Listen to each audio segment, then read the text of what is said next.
Hey, welcome back to another edition of Bob's Records, our monthly get-together. And in the past, we've talked about some of the pieces of my collection over the past years, including soundtracks and some of the early music that I purchased from the music clubs back in the 1970s. We're going farther back today. I was fortunate a few years ago when my aunt passed away that I acquired her 1910s, early 1920s Victrola.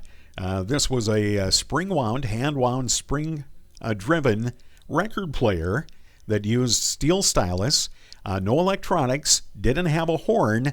It came in a beautiful oak cabinet, and you would open up the cabinet doors, and that would serve as the amplification for this record player. Along with the record player, I acquired a handful of albums, and these are very heavy, early albums. I don't know if you can hear how hard they are.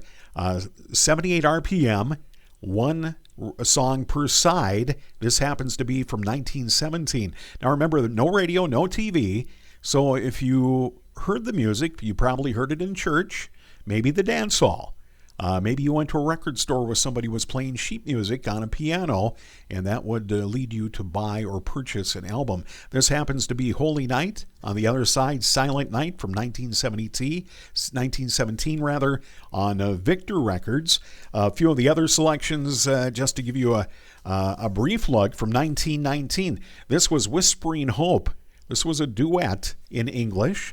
Only one-sided on this particular album. One song, that's all you bought on that particular album.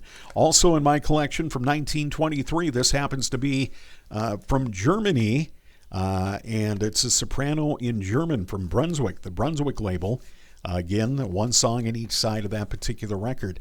Colored vinyl has been popular forever, and it was back in the 1920s too. This is out of Canada, from Norlam Records.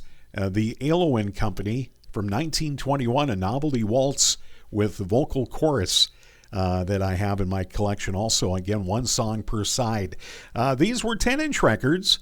You could buy 12-inch at some time. They often would have maybe two songs per side or longer musical interludes on each of those particular 12-inch records. The interesting thing, they kind of settled in at about 75 cents for a 10-inch and $1 for a 12-inch record back in the late teens and early 20s. That was quite a bit of money at the time. But again, no other media. There was no smartphones, no streaming, no radio. And it's interesting that people would, bring music from their homeland or buy music that represented their homeland or their faith, or perhaps something they heard in the dance hall, and they would take it home and until in this area anyway, until the 20s and 30s, before any radio became prevalent, or you could even buy radio in the area. So that's a look at my records today. This edition of Bob's Records. Thanks for joining us.